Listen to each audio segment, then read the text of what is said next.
Sure guys, we'll come back Sure guys, we'll come back to i-vlog yaseBhayi. Siyawi-spreading rumors ithola. So ngo-6 ngilikhohlela igama lento yenzayo kuyona but sengiqalile i-content yami so safuna ukubona ama-views ala eBhayi. Last time I was in P, I think it was in 2014, so sengathi idolobha engingalaza ngingabona lento eyi-1 into engangiyibona lesi sikhathi so but stay tuned.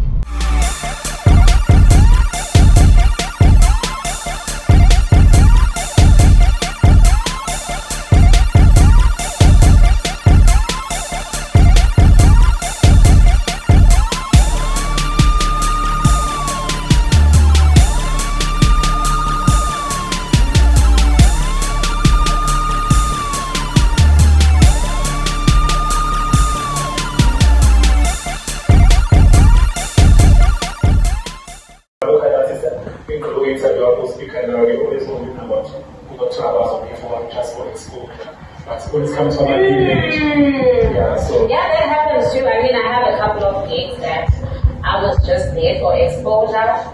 Everything, I did the transport and all of that. But now, I don't think I can do that. Yeah. So when the exposure or expanding invited when just for exposure because different. When I'm blaming you one, but. Sure guys, I'm still your boy Taylor DJ, so we're coming live from eBhayi, eGqeberha. So namhlanje kune podcast and chill lana podcast and chill network bakhona la so spreading rumors besenza itho bake baye eBloemfontein, baye eCape Town, baye eDurban, baye eLimpopo. So today baseGqeberha baseBhayi. So nami ngithe all the way from Qumbu le Eastern Cape ngathi anginyuke nami ngizobona uskiphan la. So ishow iqala ngo-6. Angibabona abantu abazonandisa ama-artist yakhona but bengizwile ngathi uyanda lo kade khona uBig Brother uzobe khona naye lapha so nje kuzobe kukhona i-live recording so mina as umuntu oyi-photographer oyi-videographer nje thatha ama-skills lakho ukuthi yenziwa kanjani i-live show because ezinye izinto esizenzayo le so stay tuned so zama ukuthi sinishaya ngamafila akhona lapho maybe sinibonisa naye i-city la eGqeberha because mina last time I was here it was in 2014 yeah so 11 years ago so today spreading rumors isikhona la so I'm looking forward especially ukubona uSima uyena umuntu engimthanda kule show because ubold ngale ndlela unesibindi esiyisimanga so abantu abasakaza abaningi basaba ukukhuluma iqiniso but uSima she's always on point so yeah stay tuned to i-vlog.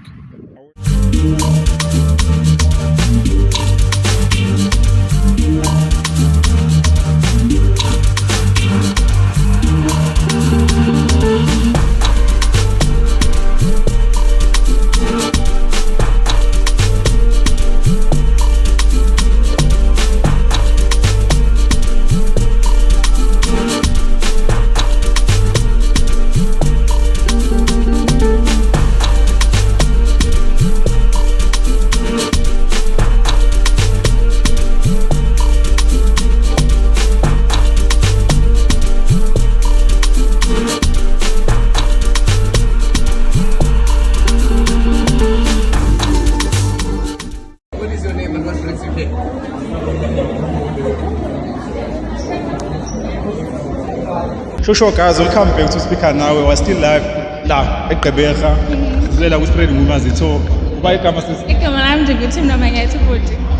Sibona kuhle la. Sibona kuhle. Sure guys, namhlanje ishow spreading rumors itho. Ubani nimlindele namhlanje uqala ngawo. Mina ngilindele uSima. Yeah. Zile Woods Zile and Leander go to so nabantu abama-fans vele bale show le. yeah okay if you subscribe you look like a rapper. Do you rap? Nah bro it's just me I'm like this man okay I don't care so akuphi because uzala kwishow so ukuphi la kuhlala ngihlala eMathawayo eGqeberha ya so hamba ngantoni sizobona uzophelela khona lapha eTown yeah now we are also from Motherwell yeah from Motherwell section N10 oh N10 yeah I'm from N10 so guys sineshow lapha ku YouTube ibiza ngisi Speaker Now please ni support local show le okay so danke okay thank you sure danke so guys welcome to Speaker Now we're coming live from eGqeberha silana kambe ibizo manje nendawo thoni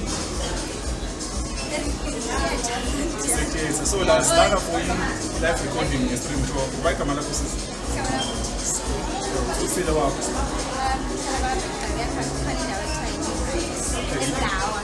into nepela apha Today spreading batches izikhankasa apha eGqeberha from Uyanda. So sizele ukusapota Uyanda. Oh, so between ama-members labo e-Spreading Rumors, what are your favorites yakho? Uthandayo? Definitely Usima. Usima intombomxhosa. Yes. So ufike uhamba nobani namhlanje? Ndihamba ne-team yam ye-batches. Ndihamba ne-batches. Yintoni i-batches kwenziwani? Interested, like yintoni? I-batches as Uyanda and-Honey Badger igama lakhe. Oh. Yes, so thina sizi-batches. Unawo nama-fans akhe? Sinama-fans akhe basically. Selethula-ke manje Yeah. okay. Thank you for coming to Speaker Now. Sikhona ku-YouTube, si-Speaker Now.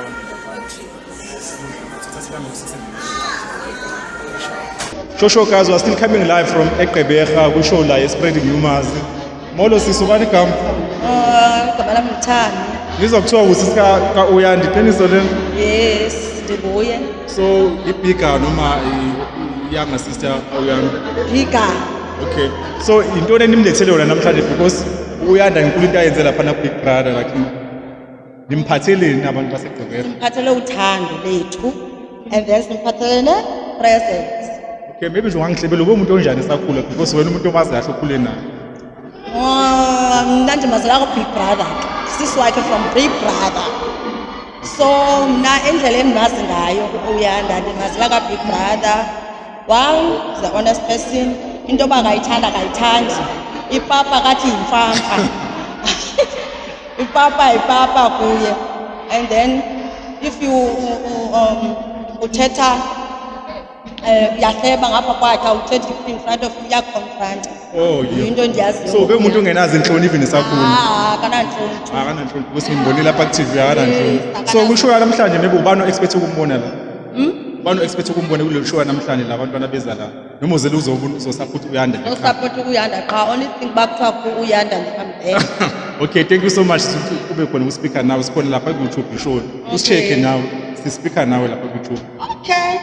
Thank you. Okay, thank you. Ciao.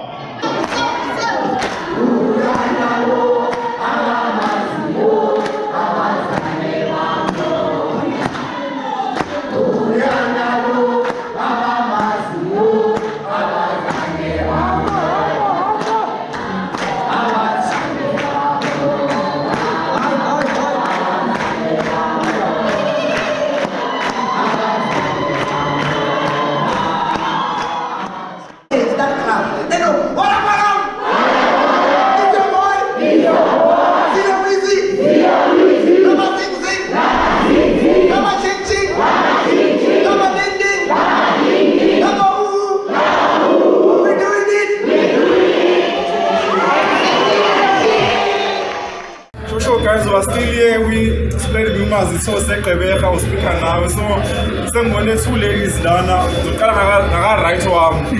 Awuintroduce uSpeaker Now ubani? Sifuna ubani? Hi guys, you're speaking to Pamela Kitemesi and I'm with Sikhosethu Mhlambiso. So ngifila kanjani apho sokuvakashela i-network ne-podcast entil namhlanje? It was very nice, very funny. It was very amazing. It was very amazing. It was very amazing. I mean, we loved to meet the host, the chillers. And today, when it comes to press code, we want to go in at the stage.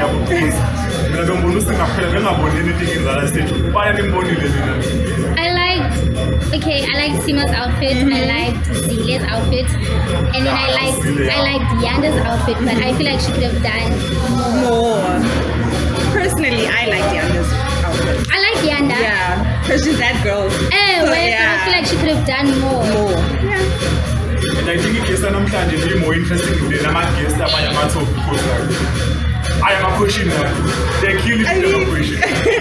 Yeah, the questions were very spicy for the guests. About seGqeberha, what do you think about the content? I'm still was supposed to podcast and eGqeberha. What do you think about the future podcasting in South Africa? I will hear the video recording and come.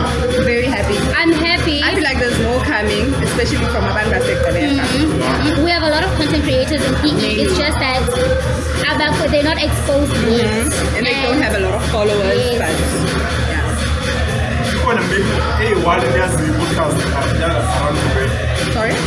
Ukhona one podcast engiyazi and Oh, From Gqeberha. there must be someone doing podcast. There might be people, but as we said, they're not really exposed. Okay, I know. Ukhona around this speaker now, so we check him up on you. But what I do is speaker now. See speaker now. Yeah, this Okay. is a podcast. Nice. That's our full music part. I'm not sure together. Okay. Amazing. So thanks for your time, guys. Please catch speaker now. Thank you so thank much. you. I'm relaxing. Sure guys, welcome back to Speaker Now. Kuseyiyo leyo vlog le. So Sunday today, bengithi ngifuna uhighlight i-trip yami because Friday la ngiza lana, iteksi sasigibele sahamba more than 8 hours, but I think it was worth it because i-trip yami be interesting nje iningi, but bengifuna nje ukuhighlight izinto ezenzakalile kushow izolo because that was the main event engizile la. Spreading Rumors besinethola, so itho yaba I think iqale somewhere eDurban eBloemfontein, iqale eBloemfontein eDurban eCape Town, but this weekend bese eGqeberha, so we came to support amajita akhona, so ngithile i-crew especially uThato, one of the nice guys from i-group la MG, so I think ngibamithile Otsitsi, and we were supposed to shoot something no Tsitsi, but we end up shooting something ekuzoba yabo, so hopefully izovela ku episode le Spreading Rumors because bengifuna ukushoot i-content ezoba ku channel yami, but ba record mina, so I think lento aba record izovela kule show ya, so angikwazanga ukuthola lo footage, but experience yami be dope kakhulu, so I think after 8, yeah, ibus time izofika after 8 and then so thatha ibus, I think angizofika kuqomba around 2 ekseni or 4, so nje i-weekend be dope.